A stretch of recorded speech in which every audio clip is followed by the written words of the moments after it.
जीत जाओ। जहाँ मैं चुनाव लड़ूंगा उसके जो सीमाओं पे जो सटे हुए 4-5 विधानसभा हैं उस पर उनका प्रभाव रहेगा। और मैं चाहता हूँ कि जिस कारण मेरे संघर्ष के कारण हमारी जेबीकेएस की जो टीम के जो विचारधारा है उनके कारण बाकी जो प्रत्याशी हैं उनको भी निकलने का छलने का अवसर मिलेगा। आज किसी प्रत्याशी का नाम ऐलान करने जा रहे हैं? नहीं, आज किसी भी प्रत्याशी का नाम ऐलान नहीं किया जाएगा। आज बस उन्हें एक संदेश दे दिया जाएगा कि प्रत्याशी आप ही में से कोई एक है जो आज यहाँ केंद्रीय महासम्मेलन में दादा किन सदस्यों को जगह मिली? देखिए, जो केंद्रीय कमेटी में है तमाम विंग उनको जगह मिली है और धनबाद और बोकारो जिला मेजबानी कर रहा है, इसलिए धनबाद बोकारो की डिस्ट्रिक्ट टीम। जयराम जी, झारखंड का सबसे ज़्यादा मुद्दा जो है वो है युवा का पलायन, जो यहाँ से जाके कहीं और नौकरी के तलाश में जाते हैं। आपने अभी कहा कि आज का जो आपका सभा था वो चुनाव संबंधित था।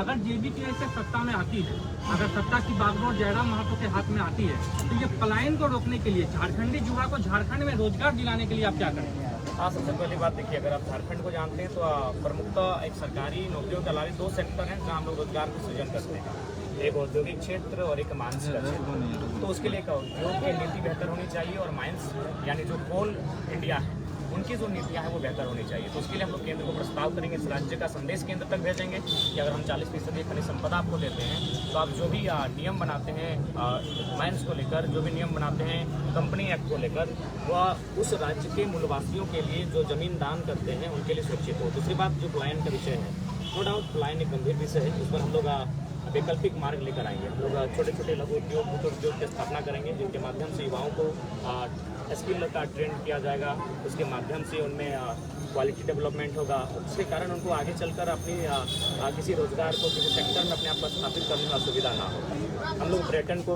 फोकस करेंगे, जो कि पर्यटन के लिए झारखंड बेहतर विकल्प के रूप में है। हरे हरे पहाड़ हैं, नदियां हैं, झील हैं, झरने हैं, तो पर्यटन पे भी हम लोग बहुत आगे जा सकते हैं। तो पर्यटन पर किसी का ध्यान नहीं रहा है, हम लोग कृषि को आगे बढ़ेंगे, क्योंकि हमारे पास नदियों का संचार है, असीम जल संचार है, हमारे पास जल का संसाधन है। तो उसके लिए हम लोग कृषि में जब आगे जाएंगे तो हम लोग दूसरी फसल के लिए जाएंगे, इरीगेशन, एक बेहतर इरीगेशन की व्यवस्था के लिए जाएंगे। तो इन छोटे छोटे मुद्दों पे जब हम लोग काम करने लगे, जब इनको हम लोग अपने 10 साल के विजनरी सेक्शन में शामिल करेंगे और उन पर जब काम करने लगेंगे तो रोजगार का जो दर है वो कम होगा, जो पलायन का दर है वो कम होगा। तो इन पर हम लोग काम करेंगे। जी दादा, अल्पसंख्यक एक बड़ा मुद्दा है, तो अल्पसंख्यक को किस प्रकार से जेबीकेएस में लाया जाए जो इस बार जीत का फैक्टर बने? आप जो बात कह रहे हैं, आप मेरे बगल में ठीक दाहिनी ओर बैठे हैं, उस शख्स का नाम है इकलाक अंसारी। शायद आज से लोकसभा चुनाव से ठीक पहले शायद आप इनसे परिचित नहीं। तो हमने तो अल्पसंख्यक को बहुत बड़ा सम्मान दिया, आज बहुत बड़ा सम्मान दिया। 14 लोकसभा की सीटें हैं, एनडीए गठबंधन, इंडिया गठबंधन, किसी का साहस नहीं हुआ कि एक मुस्लिम घर के बेटे को टिकट देने का काम करे या फिर जो अल्पसंख्यक समुदाय से आते हैं उनको टिकट देने का काम करे। उनको केवल दरी कुर्सी बिछाने का कार्य किया।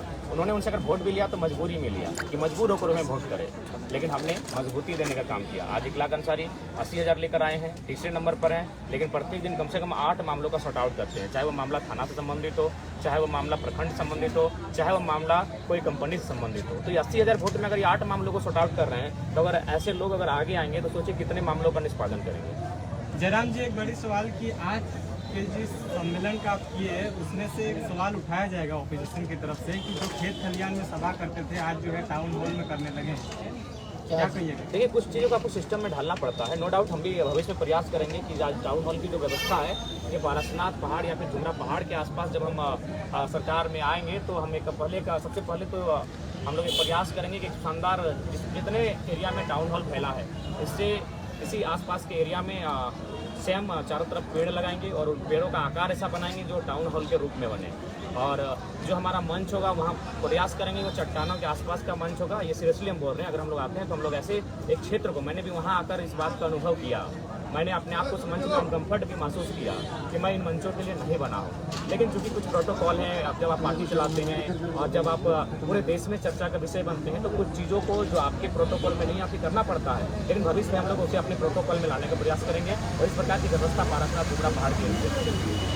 चलिए दादा, अंत में एक सवाल, विशेष संदेश कोई देना चाहिएगा जो लोग यहाँ नहीं पहुँच पाए? आप उनको यही संदेश देना चाहेंगे कि देखिए, आज 2.5 वर्षों से हम लोग का संघर्ष कैसा रहा, हम लोग जिस स्थिति के साथ झारखंड में रहें उसका आशीर्वाद देने का अवसर आया है। विधानसभा के चुनाव में जनता जनार्दन का आशीर्वाद मिले और इस बार आप वोट जाति धर्म और नेताओं आपके रिश्तेदार लगते हैं इसलिए ना करें, इसलिए उनको वोट करें जो मुद्दे की बात करता है और उस मुद्दे का समाधान करने के लिए चिंतन मंथन करता है। आज के इस ग्रुप मीटिंग से ये पता चल पाया क्या कि आपके उम्मीदवार का जो है फर्स्ट लिस्ट ये कब तक आ मीटिंग पाएगा? भले हम लोग बातें गोपनीय है लेकिन मीटिंग सार्वजनिक है। मीटिंग के बारे में पूरी दुनिया जानती है। बस जो बातें हैं वो गोपनीय तरीके से एक बंद कमरे में की जा रही है, लेकिन बैठक के बारे में जानकारी पूरे जहां को। अच्छा जयराम जी, विधानसभा चुनाव के बाद अगर जरूरत पड़ी तो आप किस खेमे में जाना पसंद देखिए, हम लोग करेंगे, एनडीए या इंडिया? देखिए, सबसे पहली बात है कि मैंने बार बार कहा कि जो राज्य के हितार्थ के बारे में सोचेगा, जो पेन पेपर में राज्य के विषय को लिख कर देगा, सोचा जाएगा। नहीं तो हम लोग विपक्ष में बेहतर मजबूती के साथ विपक्षी भूमिका में रहेंगे और आगे के भविष्य के लिए संघर्ष करेंगे। सूर्य सिंह बेसरा आपके साथ कोई बैठक रखे हैं कल, उसमें आप लोग शामिल हो रहे हैं कि नहीं? हमारे प्रतिनिधिमंडल जाएंगे कल, हम लोग का स्वयं कार्यक्रम है, तो वहाँ हमारे रांची की जो टीम है वो जाएंगे। धन्यवाद, नमस्कार।